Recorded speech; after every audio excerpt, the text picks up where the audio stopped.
आज आपण पाहणार आहोत मराठी टू इंग्लिश ट्रान्सलेशन.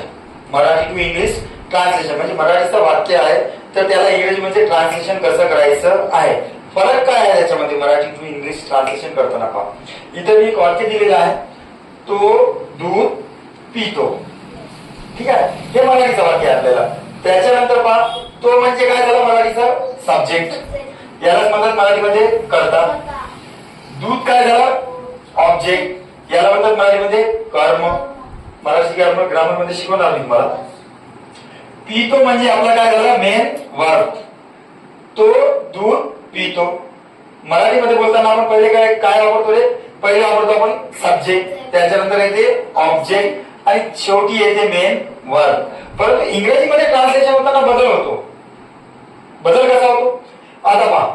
तो म्हणजे काय ही, तो म्हणजे काय ही, आणि ते कोणासाठी लावतो आपण मुलासाठी. कोणासाठी लावतो मुलासाठी. आता इथं फक्त बदल काय होणार, इथं सब्जेक्ट नंतर काय आला ऑब्जेक्ट, काय आला object.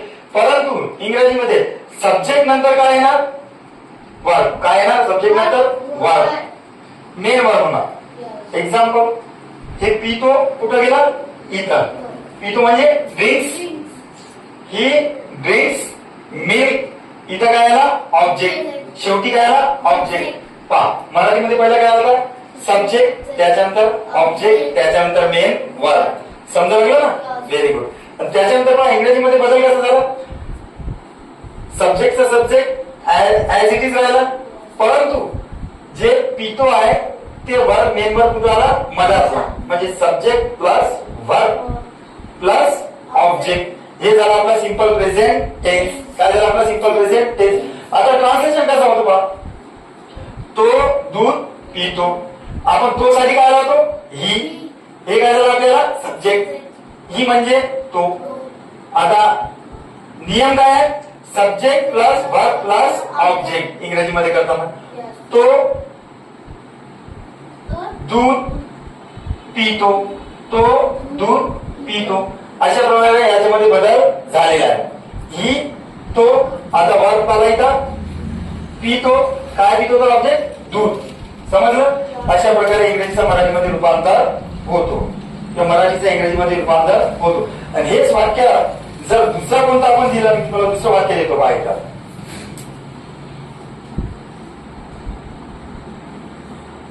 He it's a banana. मी म्हटलं तुम्हाला याचा ट्रान्सलेशन कशामध्ये करा, मराठीमध्ये करा. कशामध्ये करा, तर मराठीचा नियम काय आहे आपल्याजवळ, ही म्हणजे तो, तो जसं तसंच ठेवा. आता तो काय झाला सब्जेक्ट, सब्जेक्ट नंतर काय येते ऑब्जेक्ट. आता ऑब्जेक्ट बनाना म्हणजे काय होते केळा, काय होते केळा. Very good. तो केळा, इट्स म्हणजे खातो. Very good. तो केळा खातो. आहे का, भारी आहे का नाही. कितीही ट्रान्सलेशन तुम्ही आरामशीर असे करू शकता, किती करू शकता तुम्ही. नाही समजलं.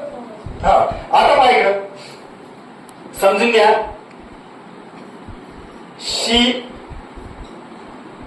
असा मराठीचा वाक्य लिहितो, ती खेळते, ती खेळते.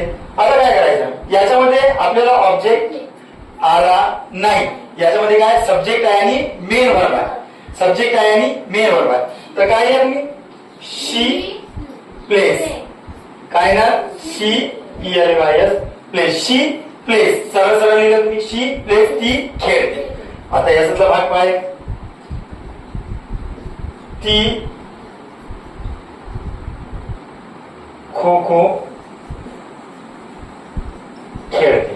ती काय खेळते खो खो खेळते. याचं ट्रान्सलेशन आपल्याला कशामध्ये करायचं आहे इंग्रजीमध्ये. ती साठी काय आहे शी, काय आहे शी. आणि याचा नियम काय, सब्जेक्ट पहिले ना, त्याच्यानंतर काय ना काय ना वर्ब, काय ना मेन वर्ब. आता मेन वर्ब काय खेळ, खेळ म्हणजे काय प्ले. आणि सिंपल प्रेझेंट टेन्स मध्ये काय लागते वर्बला यस लागते, काय लागते यस. शी प्लेस, काय ना प्लेस काय kho kho. She plays a kho kho, kho kho. समजलं? आणखी काय उदाहरण दिलेले आहे मी तुम्हाला इथं ते पहा.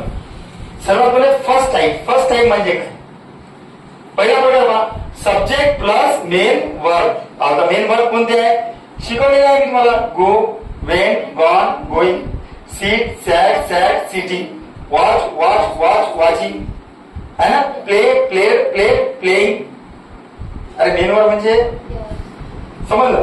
त्याच्यानंतर आता मेन वर्ब सब्जेक्ट येणार आणि मेन वर्ब होणार फक्त याच्यासोबत. आता आय म्हणजे मी, आय म्हणजे मी, राईट म्हणजे लिहिणे, म्हणजे मी लिहितो, मी लिहितो. सब्जेक्ट प्लस मेन वर्ब आला तर तुम्हाला ट्रान्सलेशन करण्यासाठी बाहेर जाणार नाही, अवघड जाणार नाही. ही इट्स, तो खातो, तो खातो. ही म्हणजे तो, ही म्हणजे तो, इट म्हणजे खातो, इट्स तो खातो. शी सिंग्स, ती गाते. फक्त आपण काय घेतलं, सब्जेक्ट घेतला आणि मेन वर्ब घेतला. याच्यातलं एक भाग झालं. जर हे वाक्य मी समजून घ्या प्लुरलला बनवलं, कशाने बनवलं, प्लुरलला.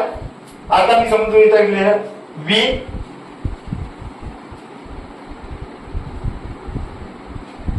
It, we it. आता इथं यस लागणार का नाही, कारण की हे काय आहे प्लुरल फॉर्म आहे, ते थर्ड पर्सन नाही. वी काय थर्ड पर्सन नाही. वी इट, आम्ही, आम्ही खातो, आम्ही खातो. समजलं? सरळ सरळ म्हणा. इथं आपण ऑब्जेक्ट घेतलेला नाही, तर फक्त काय आहे सब्जेक्ट प्लस मेन वर्ब आहे. ओके. आता त्याच्यानंतर सेकंड टाईप आहे याच्यातला. सेकंड टाईप कसा येणार याच्यातला, subject plus main verb plus object.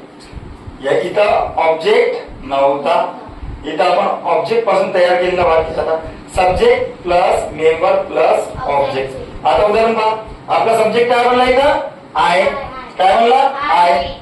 Main verb काय आपल्याला राईट, आय राईट. आता ऑब्विसली मी जेव्हा लिहायला लागलो तर मी सध्या किती पत्र लिहायला लागलो, एक. तर आपण काय दर्शवलं लागेल इथं अ लेटर, काय लिहायला लागलो अ लेटर, एक पत्र. I write a letter. आता आय मी, समजलं? आय राईट, राईट म्हणजे लिहिणे, आय राईट अ लेटर. मी लिहितो, परंतु काय लिहितो, पत्र लिहितो. काय लिहितो, पत्र. आता मी तर ऑब्जेक्ट टाकलेला आहे का, मी काय लिहित आहे, ठीक आहे, मी पत्र लिहितो. त्याच्यानंतर पहा second, he it's a mango, he it's a mango. तो आंबा खातो, तो आंबा खातो. समजायला लागलं ना? त्याच्यानंतर she sings a song, she sings a song. ती गाना, बोलो गाते, ती गाना गाते. समजलं? Subject plus main verb plus object. इथं काय होतं, direct subject plus main verb होता. काय होता, सब्जेक्ट प्लस मेन वर्ब. अशा प्रकारे तुम्ही इंग्रजीचं ट्रान्सलेशन मराठीमध्ये, मराठीचं ट्रान्सलेशन इंग्रजीमध्ये आरामशीर करू शकता. समजून घ्या, मी म्हणलो मी बाजारात जातो. काय बोलला मी बाजारात जातो. पाहिलं?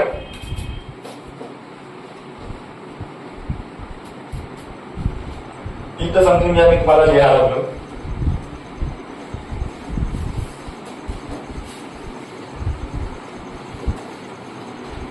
आता पहा, हे वाक्य आहे मराठीचा. मी काय बाजारात जातो. याच्यावर आपल्याला इंग्रजीमध्ये ट्रान्सलेशन करायचं आहे.